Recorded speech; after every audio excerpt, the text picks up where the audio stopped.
All right, everyone, welcome back to yet again another 2023-2024 season preview, and today we have the Arizona Coyotes.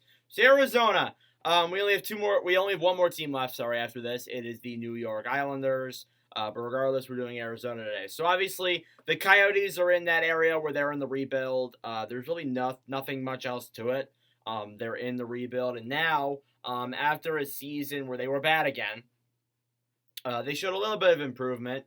Now is time where we start seeing this core really get built up for sure. Last season, though, they won 28, 40, and 14 for 70 points. They were 27th in the NHL, and they missed the playoffs. So better from, I think, was a 31st place finish in 21-22. So obviously, that's only like a few spots higher, but you want the improvement, and that's what we got in Arizona this past year. And they made the moves they needed to. They got some departures and they got some arrivals too. The arrivals list is very interesting, but regardless, your departures list: Christian Fischer, Patrick Nemeth, Zach Cassian, Brett Ritchie, and Connor Mackey are all your departures. So you look at Christian Fischer. Obviously, it's unfortunate to see him go, but honestly, it just never really panned out in Arizona. He just could never get his footing right and just could never get off the ground running, and it sucked, but unfortunately it was the way it went.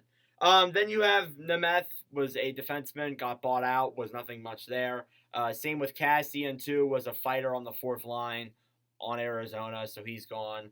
Brett Ritchie and Connor Mackey were each deadline acquisitions, so you're not losing too much there, if I'm being honest. Your arrivals list is much more interesting, and it goes to show that they're still rebuilding, but they want to get more competitive. You got Jason Zucker, Zach Sanford, Nick Bajukstad, Alex Kerfoot, Matt Dumba, Sean Dursey, Troy Stetcher, and Travis Dermott. So let's go through that list. Zucker, going to be a solid, probably third-line winger playing on Pittsburgh. I can't see him cracking the top six, unfortunately. Bjugstad, it's good they brought him back. A really solid third-line center. I liked him, and they obviously traded him away for assets, and they got him back anyway, so it doesn't matter. And then Sanford there, too. Probably going to be a fourth liner at best. Kerfoot, probably the same thing. Dumba, probably going to be a first pairing defenseman with that blue line.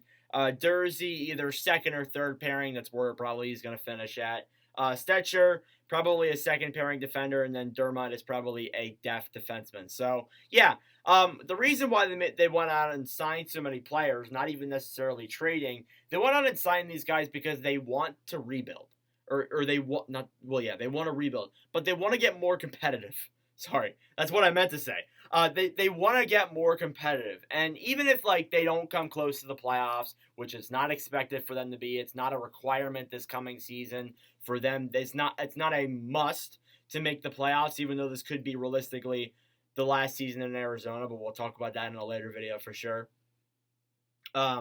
Like they want to play better, they want to get more competitive, they want to rise up in the standings more, and even if it doesn't work out, you can move Zucker at the deadline for sure on the contract he's on. Same with Kerfoot, same with Dumba, same with Dursey. Those are contracts you can move at the trade deadline for assets. Not huge assets, like you're not going to get first round pick for Matt Dumba at this stage, but still, you want those second round picks and things like that, and you want to help up on draft pools and all that good stuff. But yeah, they do want to get competitive, and that shows with the moves they made this offseason. Your lineup goes as follows. It's via the Hockey News. I didn't make it, so don't come at me. You got Clayton Keller, Barrett Hayden, and Nick Schmaltz as your first line. Then you got Matthias Michele, Logan Cooley, and Lawson Krause as your second line, and that rounds out your top six. So not a bad top six overall. Definitely a young one for sure. Outside of Nick Schmaltz, it's a very young one. Guys like Barrett Hayton had a very big impact last year. Expected to make a bigger one this coming year. Michele played well. Logan Cooley introducing himself into the lineup. It's going to be interesting to see what he's going to do for sure. Probably playing second line center to start off his campaign. Bottom six, then you got Jason Zucker, Nick Bjugstad, and Dylan Gunther as your third line. Then you got Zach Sanford, Jack McBain, and Alex Kerfoot as your fourth line. Then for some extra guys, you got Liam O'Brien, Travis Boyd, and Michael Carcone. So, yeah, that is your bottom 6. I would imagine Dylan Guenther is going to probably be playing top 6 minutes eventually. It's hard there because I really feel like, and it is a possibility that they move Nick Schmaltz. I feel like when you're looking at players that we can still move without ruining the core, I feel like Schmaltz is probably going to be the next one to get moved. And that hurts for me to say. I love Schmaltz as a Coyotes fan myself, but like it's probably in the mix to happen, if I'm being honest. Because like you want to give Guenther top 6 minutes. You don't want him playing on the third line. So yeah, and they probably wouldn't move Krause either. So we'll obviously find out if that happens. But yeah, still solid bottom 6. A lot of that is guys that they acquired. Sanford, Zucker, and Kerfoot make up over half of that bottom 6. That's what I honestly expect. You want those guys to get playing time, so in that way, if they play good enough, they can be deadline assets. So yeah, not that big of concerns there with those guys playing those roles. Your defense now goes as follows. You have Yanis Moser and Matt Dumba as your first pairing. Then you have Yusuf Alamaki and Troy Stetcher as your second pairing. Then you got Sean Dursey and Victor Soderstrom as your third pairing. And then you got Travis Dermott and Josh Brown as your extra defenders. So initially, and this was kind of a funny joke that I had with people when I talk Coyotes, is who the hell's on their blue line? Like, and that was a funny thing too. Ever since Chikrin left, there were only like 2 guys I could probably name, 3 guys maybe, that I could name on their blue line. You had Valimaki, you had Moser, and you had Soderstrom.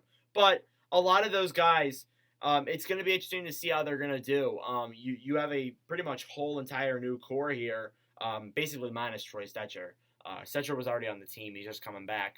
But yeah, we'll see how Dumba does on Arizona. We'll see how Dursey does. I'm interested to see how those guys are going to do and how they could possibly help out the defense. But it won't be the final defensive core. Obviously, it's going to take some time for Simashev and such to develop. But I like the way they're going for sure. Definitely, they're in that probably the 3rd year of the rebuild at this point. And now we should start seeing some improvement. Your goaltending is Karel Vejmelka and Connor Ingram. Then you got Ivan Prosvetov as your 3rd string goalie. Nothing much has changed there. The biggest X factor for me is the defense. Again, as I mentioned, you got a lot of new guys on that blue line. We're going to find out how it's going to pan out. I think it'll be fine. It's not a big deal if it blows ass, but like it's not going to be bad at all. If it is, because then we can just get another high draft pick. We're not in the mood to get competitive. Maybe the year following we want to be more competitive, but this year should be another year of just struggling and rebuilding. That's really what it should be. And then same for Montreal. My biggest question: you want to see improvement. The biggest question is, where are you going to see that improvement from? Are you going to see it from the forward core and Cooley, Guenther, and such? Are you going to see it from the defense and Moser and Soderstrom? Or are you going to see some more goaltending improvement with Vejmelka? So we're going to see.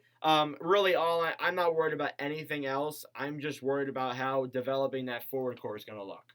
Because I'm liking it more and more. It's getting younger and younger. But obviously, Boots still got to come. Simashev still got to come. Geeky still got to come.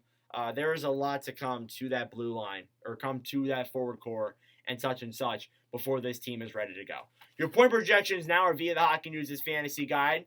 You got Clayton Keller at first with 93, Schmaltz in second with 68, Barrett Hayden in third with 64, Michele in fourth with 59, and Krause at fifth with 46. Your sleeper bust is Nick Schmaltz. Over the past 2 seasons, Nick Schmaltz has averaged .93 points per game. Tied for 53rd in the NHL with 96 of his 117 points coming at even strength. He gets tons of ice time and doesn't need to rely on power play to produce. Yeah, Schmaltz, great 5-on-5 guy, has always been that with Arizona. Obviously, as I mentioned, it's very possible we see him get moved. I think it is definitely something that could be in the works of happening because I believe he is expiring in 2024. I could be wrong, though. But yeah, that is your 23-24 season preview for the Arizona Coyotes. Honestly, it should be another year rebuilding, so there really shouldn't be much talk besides that. But regardless, we got one more preview. It's the New York Islanders tomorrow. Then we're going to work on finishing the prospect pool overviews and getting out some of the league previews like the AHL, ECHL, all the good stuff. So plenty of more content coming before the season begins. But anyways, thank you all for watching. If you enjoy, make sure to leave a like. Hit that subscribe button down below. We greatly appreciate it. But anyways, thank you all for watching, and I'll see you guys in the next video. Adios.